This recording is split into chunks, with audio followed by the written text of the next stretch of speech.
Hi hello welcome to our channel. నేను మీ సిరి. ఈరోజు మనం చెప్పుకోబోయే కథ విలన్ పార్ట్ 75. కథలకు వెళ్ళే ముందు లైక్ చేయడం మిస్ చేయకండి ఫ్రెండ్స్. మేడమా, ఆఫీసా అని ఆశ్చర్యంగా అడిగింది స్వేచ్ఛ. రక్షిత్ కూడా క్యూరియాసిటీ పెరిగింది. వాళ్ళ వైఫ్ అండ్ హస్బెండ్ అని తెలిసినా వాళ్ళ పిలుపులు, వాళ్ళ బిహేవ్ చేసే తీరంతా చాలా కొత్తగా వింతగా ఉంటుంది అతనికి కూడా. అవును, ఆ అమ్మాయి గారు నా బాస్. నేను ఆఫ్టర్ ఆల్ ఒక ఎంప్లాయ్. ఇక అర్థం చేసుకో. పగబట్టేసి మరి నన్ను బెదిరించేసింది. అప్పుడు ఈ అబ్బిగాడి చిట్టి బ్రెయిన్ ఎంత కష్టపడిపోయిందో తెలుసా మీకు? అంటుంటే సోఫాలో ఉన్న కుషన్ తీసి అతని వైపుకి విసిరింది జ్ఞాన. అబ్బా, ఆగండి తమరు, మాట్లాడుతున్నా కదా అని జ్ఞానతో చెప్పి స్వేచ్ఛ వైపు తిరిగాడు. అసలు ఆ రోజు ఏం జరిగిందో తెలుసా అని అభయ్ చెప్తుంటే, Abhi, you, I will kill you అని అంటున్న జ్ఞాన చూపులకి భయపడుతున్నట్టు నటిస్తుంటే స్వేచ్ఛ హాయిగా నవ్వేస్తుంది. రక్షిత్ అలాగే చూస్తుంటే, హలో బాస్, సైట్ కొడుతున్నావా అని అడిగాడు అభయ్. తడపడుతూ నాకు పని ఉంది అని వెళ్ళిపోయాడు రక్షిత్. సిగ్గుపడిపోతూ కళ్ళు దించేసుకుంది స్వేచ్ఛ. వెళ్ళి రెడీ అవ్వు, వెళ్దాం, స్వేచ్ఛ వైపు చూస్తూ చెప్పింది జ్ఞాన. ఇప్పుడు వెళ్తే చీకటి పడుతుంది కదా అని అంది స్వేచ్ఛ అమాయకంగా. జ్ఞాన అసహనంగా చూస్తుంటే చిన్నగా నవ్వుతూ, ఏం పర్వాలేదు, వెళ్ళు అని చిరునవ్వుతో చెప్పాడు అభయ్. అలాగే అన్నట్టు తల ఊపి వెళ్ళిపోయింది స్వేచ్ఛ. అభయ్ బయటికి వెళ్ళిపోతే జ్ఞాన గదిలోకి వెళ్ళిపోయింది. తన దగ్గర ఉన్న 20 మందిని ఇంకా మెరుగ్గా బలంగా తయారు చేస్తున్నాడు అభయ్. నీకేమైనా తీసుకురావాలా అని అడిగింది స్వేచ్ఛ రక్షిత్ వైపు చూస్తూ. ఏం వద్దు. అదేంటి అలా అంటావు? మన ఊర్లో ఉన్నప్పటి నుంచి ఇవే బట్టలున్నాయి కదా, డబ్బు సరిపోవా అని ఆమె అడుగుతుంటే ఆమె చెంప మీద చేయి వేసి, అదేం కాదు, డబ్బు ఉంది, మొదటిది జీతం కింద ఇచ్చారు కదా మొన్నే అని అన్నాడు. నీకు కూడా తీసుకొస్తాను సరేనా? నేను తెచ్చుకుంటానులే, నీకు నా బట్టల గురించి తెలియదు అని అన్నాడు రక్షిత్. నిజమేనా? జ్ఞాన పక్కనే ఉండు, ఒంటరిగా ఎక్కడికి వెళ్ళకు సరేనా అని అన్నాడు రక్షిత్. సరే అన్నట్టు తల ఊపింది. స్వేచ్ఛ అలాగే ఉండడం చూసి, ఏమైంది, వెళ్ళవా అని అడిగాడు. నువ్వు బయటికి వెళ్ళు, నేను స్నానం చేయాలి అని కొంగు నలుపుతూ కళ్ళు దించేసుకుంది. ఓ సారీ అని అతను బయటికి వెళ్ళిపోయాడు. నిరుత్సాహపడిపోయింది స్వేచ్ఛ. తను ఎన్ని సీరియల్ సినిమాలు చూసింది, రక్షిత్ ఎందుకు తనతో దగ్గరగా ప్రవర్తించడు? ఆమెకు అర్థం కాలేదు. నిట్టూర్చి బట్టలు తీసుకుని బాత్రూంలోకి వెళ్ళిపోయింది స్వేచ్ఛ. జుట్టును పైకి పెట్టి క్లిప్ పెట్టేసింది జ్ఞాన. ఫోన్ హ్యాండ్ బ్యాగ్ తీసుకుని వెనక్కి తిరగగానే స్వీట్ స్వెటర్ పట్టుకుని, ఇది కూడా ఉంటే బాగుంటుందేమో అని భుజాలు కదిలించాడు అభయ్. హ్యాండ్ బ్యాగ్ పక్కన పెట్టేసి అతను ముందుకొచ్చి నిలబడింది జ్ఞాన. అతడే ఆమెకి తొడిగాడు. థ్యాంక్ యూ డియర్ హబ్బీ అని తల తిప్పి అతడి బుగ్గ మీద ముద్దు ఇచ్చింది జ్ఞాన. నో మెన్షన్ యువరాణి గారు అన్నాడతను వెనక నుంచి ఆమెను చుట్టేసి.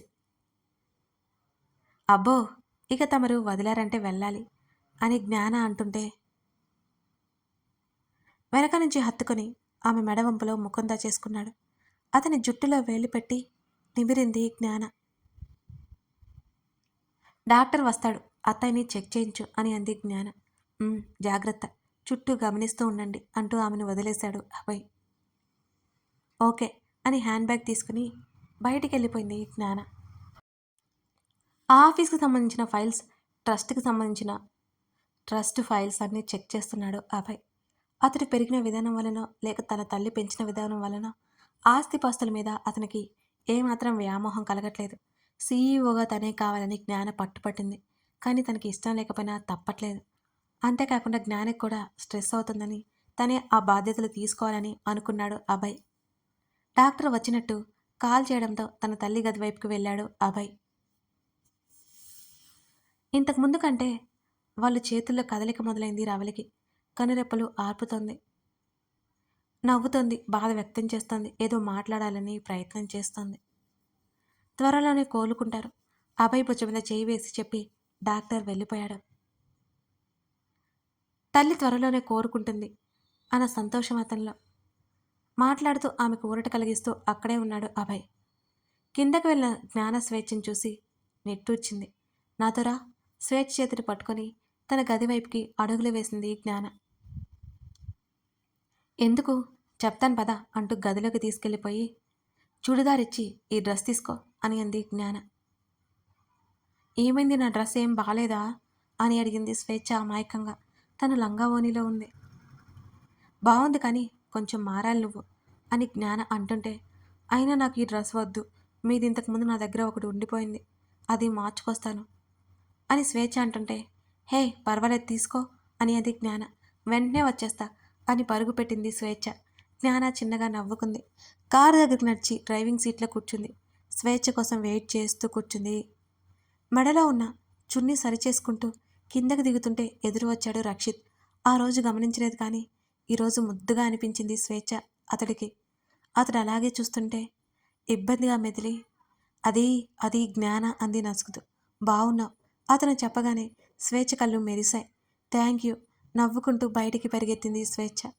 ఇక్కడికి రావడం వాళ్ళకి ఎంత లాభం? డబ్బు సంగతి అలా ఉంచితే ఎంత ఆప్యాయత పంచుతారు వీళ్ళు. స్వేచ్ఛ సంతోషంగా ఉంది ఇక్కడ. ఆమె గురించి పడిన భయాలన్నీ ఇప్పుడు పటాపంచలైపోయాయి రక్షిత్లో. జ్ఞాన పక్కన కూర్చుంది స్వేచ్ఛ. నేను కారులో ఎప్పుడు వెళ్ళలేదు అని చెప్పింది స్వేచ్ఛ. నెమ్మదిగానే డ్రైవ్ చేస్తానులే కంగారు పడుకు అని చిన్నగా నవ్వింది జ్ఞాన. జ్ఞాన చెప్పినట్టే సీట్ బెల్ట్ పెట్టుకుని కూర్చుంది స్వేచ్ఛ. కారు ముందుకు వెళ్ళిపోతుంది. జ్ఞాన వెంటనే మరో కారు ప్రయాణిస్తుంటే అభయ్ ఆదేశం మేరకు కిటికీలో నుంచి బయటకు చూస్తోంది స్వేచ్ఛ. చాలా సంబరంగా ఉంది. స్వేచ్ఛలాగా తను ఉంటే బాగుంటుందేమో. ఈ దుర్మార్గపు వ్యక్తుల మధ్య దూరంగా ఎంత బాగుంటుంది లైఫ్. ఆలోచన జ్ఞానంలో మెదిలింది. ఆలోపి తన మానసిక స్థితి మారిపోయేసరికి నేనేంటి ఇలా ఆలోచిస్తున్నాను, చచ పరిస్థితులకి సమస్యలకి నేను ఏమాత్రం భయపడకూడదు అని అనుకుంది జ్ఞాన. జ్ఞాన ఒంటరిగా బయటకు వచ్చిందని విశ్వనాథ్కి సమాచారం వెళ్ళింది. అప్పటికే అతడు పెట్టిన ట్రాకర్ మూలంగా పక్కన అభయ్ లేడని మరీ మరీ గమనించిన తర్వాత జ్ఞానాన్ని కిడ్నాప్ చేసుకురమ్మని తన మనిషిని పంపించాడు విశ్వనాథ్. జ్ఞానకి చిన్న హాని కూడా కలగకూడదని మరీ మరీ చెప్పాడు విశ్వనాథ్. జ్ఞాన స్వేచ్ఛ ఇద్దరు షాపింగ్ మాల్కి వెళ్లారు. వీళ్ళు వెళ్ళడం ఆలస్యం. మాల్ హాల్లోని సెక్యూరిటీని బెదిరించిన నలుగురు వ్యక్తులు, ముసుగు వ్యక్తులు లోపలికి ప్రవేశించారు. ఇప్పుడు ఫైట్ చేయాలా చిరాకు వేసింది జ్ఞానకి. స్వేచ్ఛ వణికిపోయింది ఆ ముసుగు వ్యక్తులని చూసి. నీకోసం కాదులే నా కోసం అనుకుంటా, నువ్వు అలా కూర్చో అంటూ స్వేచ్ఛను తీసుకెళ్లి చైర్లో కూర్చోబెట్టి స్వెటర్ జీప్ పైకి లాగేసి చేతులు మడుచుకుంది జ్ఞాన. జనాలు భయంతో దూరంగా వెళ్ళిపోయారు. బయటికి ఎవరూ వెళ్లకుండా ఒకతను కాపలాగా ఉన్నాడు. కళ్ళకున్న గాగుల్స్ తీసి స్వేచ్ఛ వైపు విసిరింది జ్ఞాన. హడావుడిగా అవి గట్టిగా పట్టేసుకుని ఒడిలో పెట్టుకుని కూర్చుంది స్వేచ్ఛ. జ్ఞానతో పాటు ఆమెకు కూడా వచ్చిన సెక్యూరిటీ ముగ్గురు వచ్చారు. మేడం మీరు వెళ్ళండి నేను చూసుకుంటాను అన్నాడు వాళ్ళలో ఒకడు. వీళ్ళకి నా గురించి తెలియాలి కదా, ప్రతిసారి ఇలా మనుషుల్ని పంపించకూడదు కదా, కాస్త జ్ఞానం రావాలి వాళ్ళకి. ఏం పర్వాలేదు వీళ్ళ పని పట్టేసి షాపింగ్ చేసుకోవాలి అని జ్ఞాన అంటుండగా నలుగురు ఒకేసారి విరుచుకుపడ్డారు. జ్ఞానతో పాటు ఆమె సెక్యూరిటీ మొత్తం కలిపి ఆ నలుగురి మీద దాడి చేశారు. కాళ్ళతో చేతులతో జ్ఞాన ఫైట్ చేస్తుంటే కొంతమంది సెల్ ఫోన్ కెమెరాల్లో బంధిస్తున్నారు. కొంతమంది ఆశ్చర్యంగా చూస్తుంటే మరి కొంతమంది సంతోషంగా చూస్తున్నారు. స్వేచ్ఛకైతే నోట మాట రావట్లేదు. చూడ్డానికి అంత సన్నగా ఉంది, ఎలా కొడుతుంది అనుకుని నోరు తెరుచుకుని మరీ చూస్తుంది స్వేచ్ఛ. వారిలో ఒక వ్యక్తి జ్ఞాన కాళ్ళను పట్టేసుకున్నాడు ఎటు కదలకుండా. ఇప్పుడెక్కడికి పోతావే అని అడగ్గా జ్ఞానకు ఒళ్ళు మండిపోయింది. ఉఫ్ అంటూ కిందకు వంగి అతని తల మీద గట్టిగా ఒక్కడిచ్చింది. తల పైకెత్తి చూడగా అతని మూతి మీద మరొకటిచ్చింది జ్ఞాన. ఇంతవరకు నా మొగుడే నన్ను అలా అనలేదు, నువ్వెవడ్రా అంటూ అతడి జుట్టు పట్టుకొని అతడు కాస్త వదలగానే కాళ్ళతో కొట్టేసింది జ్ఞాన. చేతులు దులుపుకుంటూ సెక్యూరిటీకి సైగ చేసి స్వేచ్ఛ దగ్గరికి వచ్చింది జ్ఞాన. అప్పటికే స్వేచ్ఛ కళ్ళు నోరు తెరిచి వదిలేసి మరీ జ్ఞానాన్ని చూస్తుంది. స్వేచ్ఛ ముఖం ముందు చేతులు ఆడించింది జ్ఞాన. ఉలిక్కిపడి జ్ఞాన వైపు చూసింది స్వేచ్ఛ. అందరూ మనల్నే చూస్తున్నారు, వెళ్దాం పదా అని జ్ఞానం ముందు నడుస్తుంటే పరుగులాంటి నడకతో ఆమెను అనుసరించింది స్వేచ్ఛ. ట్రెండింగ్ అవుతున్న వీడియోస్లో అదంతా చూసి నవ్వుకున్నాడు అభయ్. జేమ్స్ బాండ్ పెళ్ళాం అనుకుని ఫ్లయింగ్ కిస్ ఇచ్చుకున్నాడు ఆమె వీడియోకి అతను. ఇదంతా చేస్తున్న విశ్వనాథ్కి ఆవేశం తారాస్థాయిలో ఉంది. నరనరాల్లో లావా పొంగుతోంది. ఏం చేయాలో అర్థం అవ్వక చేతిలో ఉన్న ఫోన్ నేలకేసి విసిరికొట్టాడు విశ్వనాథ్. చేతికందిన వస్తువులని పగలగొడుతూనే ఉన్నాడు విశ్వనాథ్ కౌల్. కథ కొనసాగుతుంది.